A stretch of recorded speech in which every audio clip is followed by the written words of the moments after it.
Em fundo preto, logo Secretaria de Estado de Saúde, Governo de Mato Grosso. Mais por você. Logo Vídeo Saúde, distribuidora da Fiocruz. Logo Terra Firme. Tinha um Apresentam trabalhador, o Valdecir da Silva Reis. Ele foi colocado numa matéria do Fantástico como podão de ouro. Era um menino cheio de vida, sabe, assim, cheio de enfeite na cabeça, um menino, nossa, e ele gostava. Homem Negro Porque com todo mundo facão em admirava plantação de que ele cana. era o cara, Texto trabalhava, Valdecir da dançava, Silva Reis. brincava. Fantástico, Daí, 5 de 3 fevereiro de anos, 2006.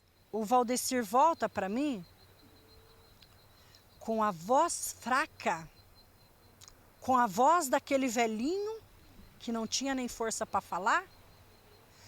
Ele volta com o braço esquerdo dele diminuindo a carne, secando, com os passos dele. E ele me disse assim um dia sentado lá numa muretinha do sindicato, ele disse: Carlita, eu não aguento pisar no chão, finca meu corpo inteiro. Ele estava dessa finurinha quando ele morreu, sabe? Agora, eu guardo o olerite de pagamento dele porque eu quero ter a certeza de que eu não estou falando besteira e de que aquilo lá realmente existe. Sabe, quando eu vejo que ele cortou, num dia, 52 toneladas de cana.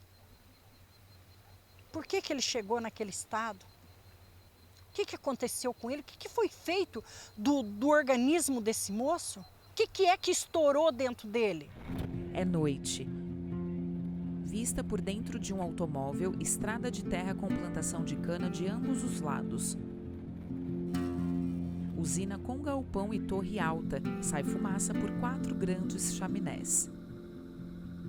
Ao amanhecer, uma moto vai para o fundo com a lanterna traseira acesa, passa por entre árvores e segue pela estrada do canavial. Um ônibus atravessa a estrada bem pertinho. Ele é branco e vermelho e possui uma faixa amarela escrito Rurais em letras pretas. Sol bem alaranjado. Lavradores com pesadas vestimentas se aproximam de canavial. Amolam facões, ajeitam suas luvas. Ao fundo o sol cresce com o amanhecer.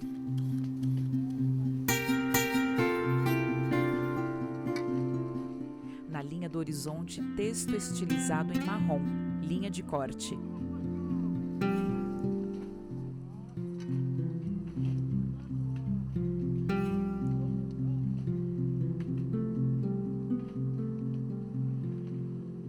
A imagem esmaece. É dia. Em uma estrada de terra, uma mulher jovem e negra corre. Ela usa tênis branco, calça legging preta, camiseta e bonés brancos. Eu nasci em Nova Mótica, Minas Gerais. Quando eu tinha 2 anos, meus pais vieram para Sertãozinho para trabalhar na lavoura, no corte da cana. E com 12 anos eu comecei também a acompanhá-los, né? Eles começaram a me levar também, eu e meus outros irmãos. Era o recurso que tinha o meio que tinha de estar levando os filhos para poder estar ajudando. Maria Zeferina Baldaia, na roça atleta das maratonista. 7 às 5 da tarde, chegava, saía correndo pelos carreador ali do bairro onde eu morava, pelas rodovias, achava que quanto mais eu corresse, melhor eu iria ficar. Erivelton Fontana de Laat, professor da Unicentro Paraná. Mesmo, né? A gente tem alguns casos aí no Brasil de pessoas que já faziam esse tipo de atividade, já trabalhavam com a sua resistência aeróbica ali no próprio corte da cana, só tiveram que se adaptar à maratona. Então, entrei para a elite do atletismo, comecei a correr na elite, comecei a correr outras provas em São Paulo, em outros estados, e em 2001 veio a realização do grande sonho, que foi subir no pódio da São Silvestre. Imagem retirada do YouTube, à direita logo TV Globo ao vivo. Ano de esforço de treino, 10 quilômetros pela manhã, 15 quilômetros à tarde. É a rotina de exercícios de Maria Zeferina Baldaia. O Brasil vence a São Silvestre.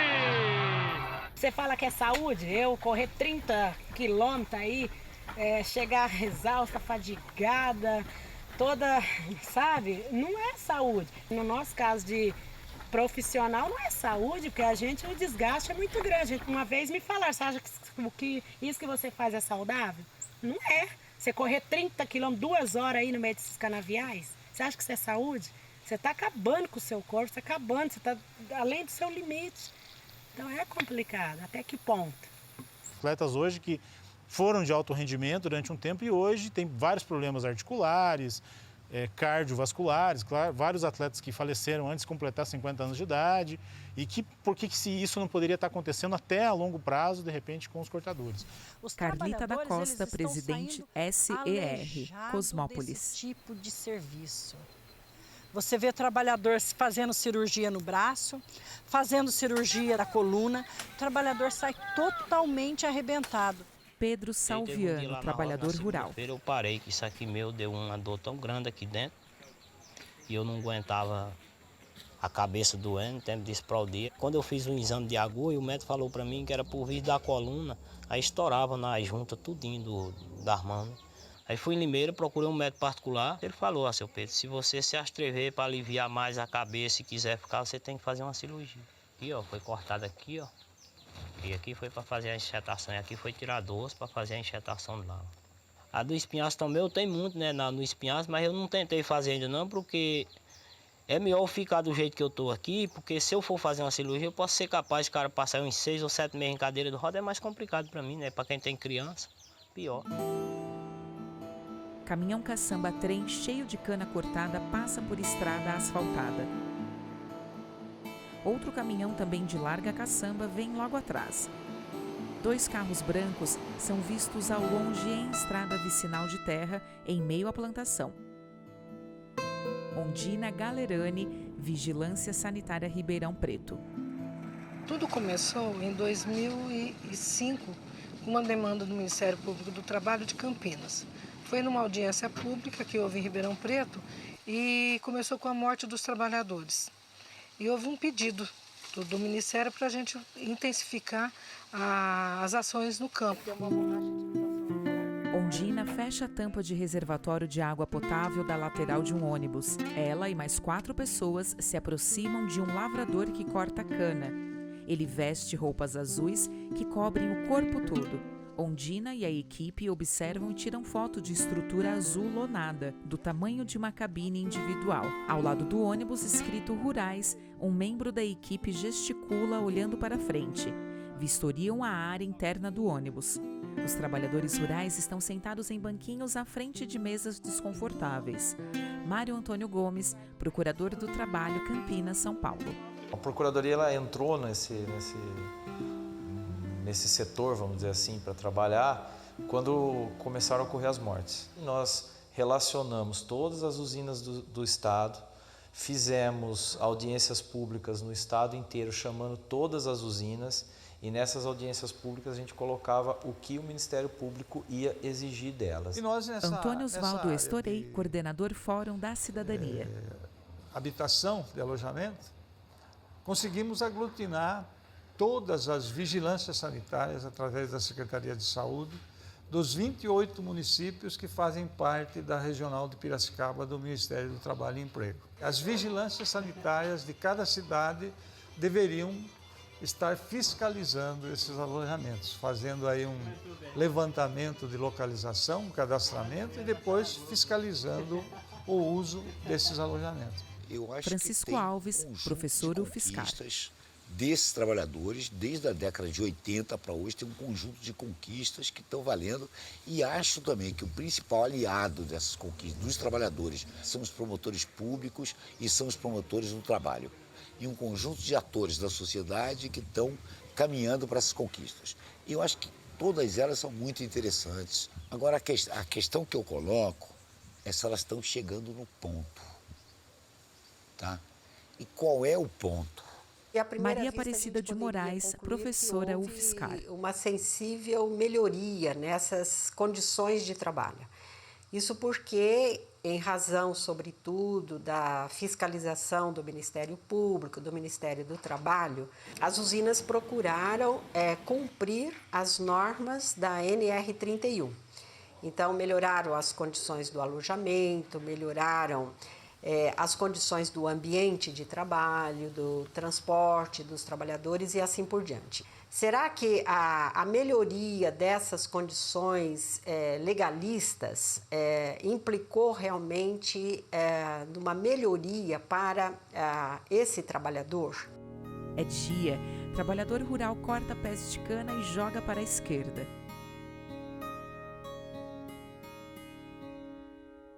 Isso aqui vai medir a frequência cardíaca do batimento cardíaco seu. Então, quando você estiver cortando, ele vai estar mensurando a quantidade que bate por minuto no seu coração.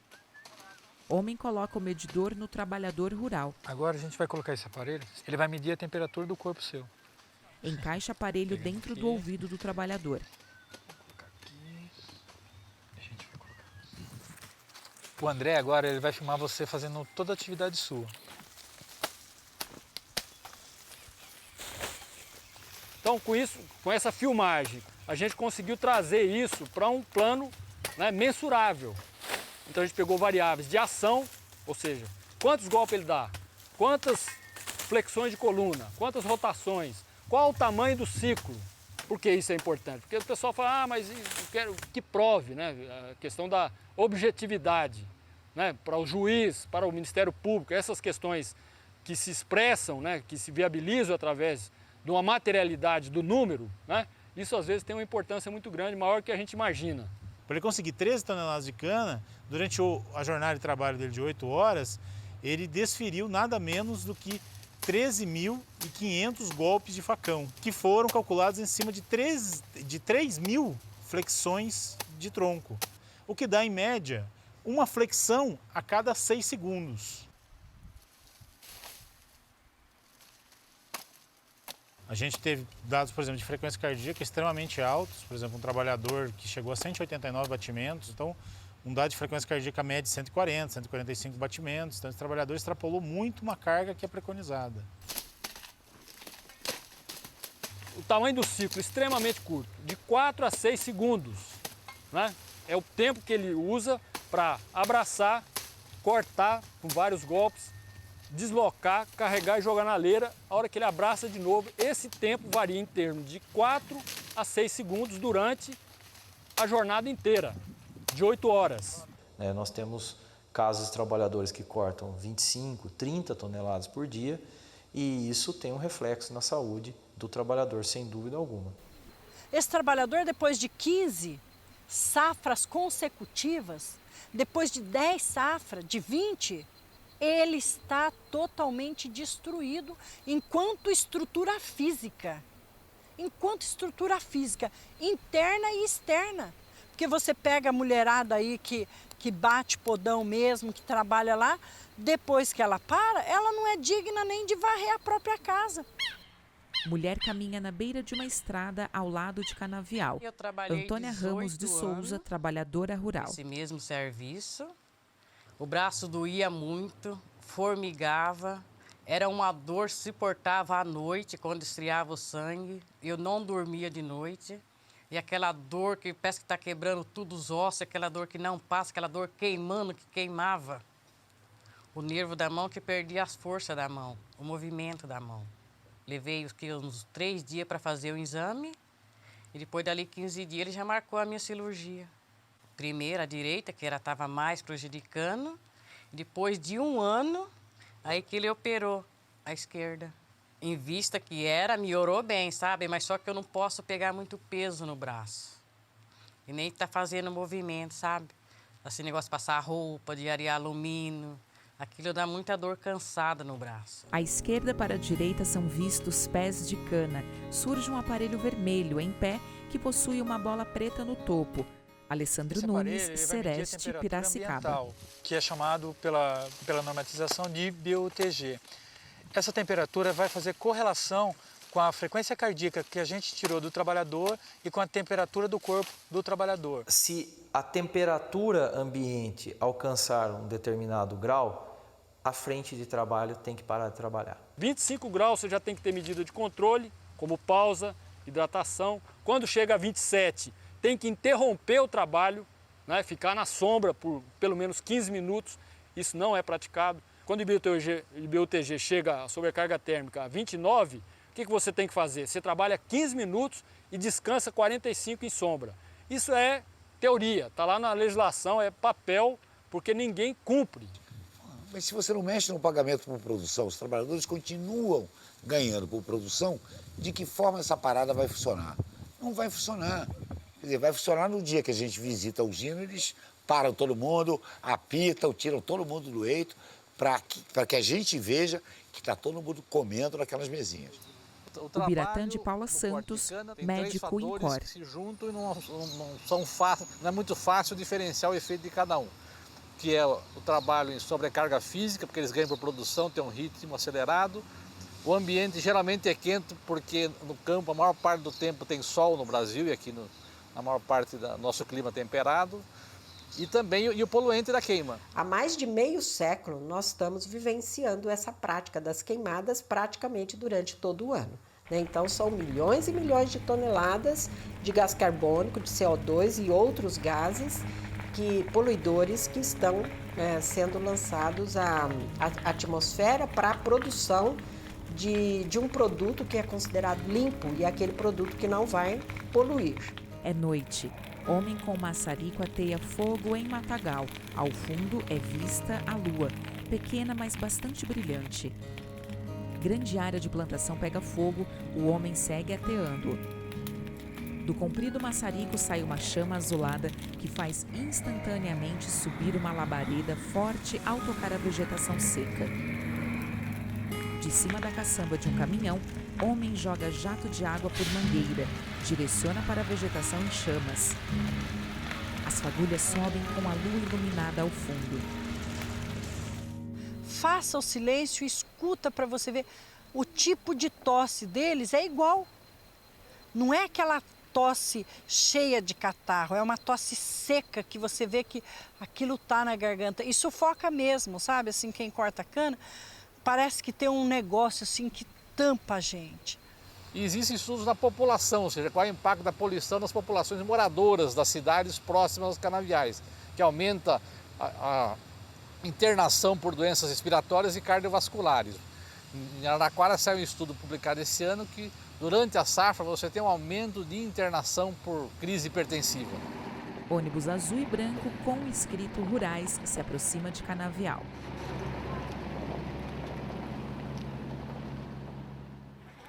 O trabalhador acorda de 4 horas da manhã para fazer a sua comida, para às 6 horas da manhã ele está no ponto, para chegar no trabalho às 7, 7h30 ele está no eito. Algumas turmas fazem a ginástica laboral no campo. Então você imagina um trabalhador com aquela roupa toda que é butinão, aquela botina que é dada agora, que é uma botina com uma barra de ferro na frente, na biqueira com ferro, mais a protetor de canela, a caneleira, mais aquele monte de roupa sobreposta, mais o mangote, mais o boné. E ele com essa indumentária toda faz ginástica laboral. Alongamento, polichinelo, tá?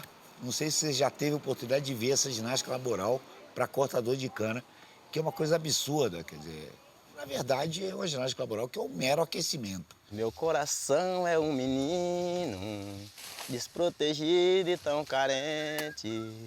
Gosta de quem não gosta dele e de quem nunca está presente. Vou acordar de manhã cedo e me vestir de outra maneira.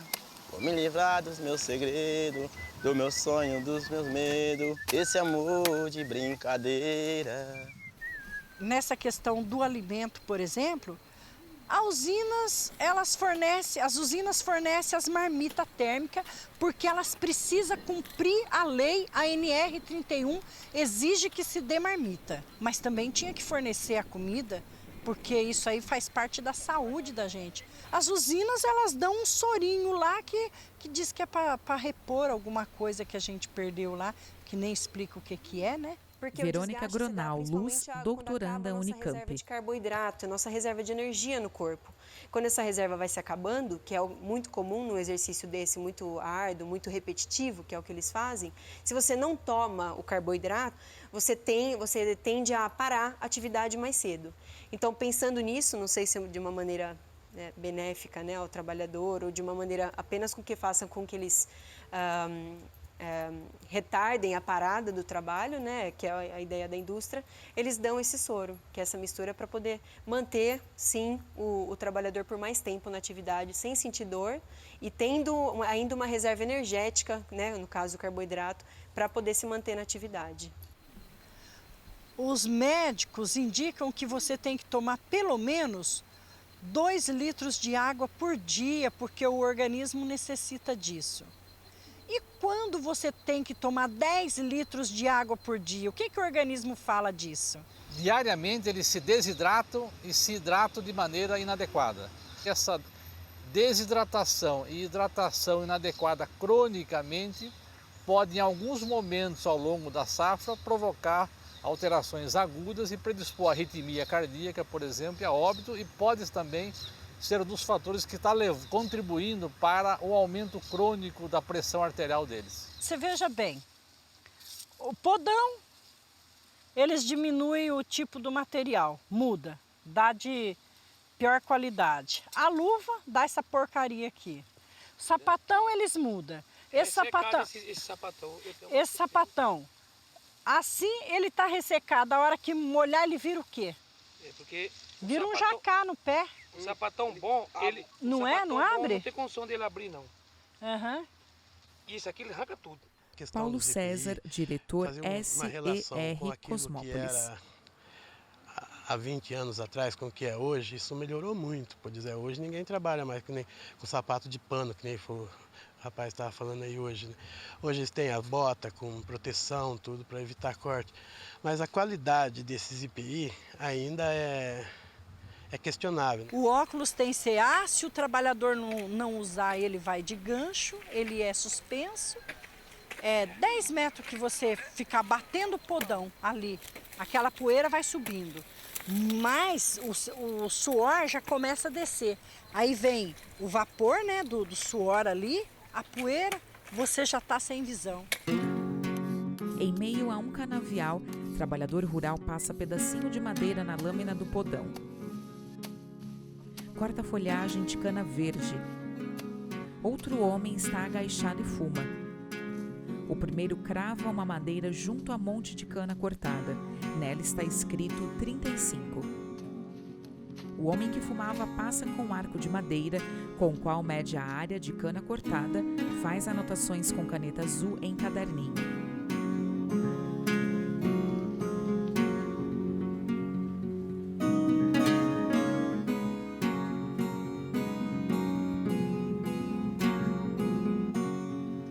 Eu acho que o desgaste que eles têm no dia a dia, no trabalho de produção,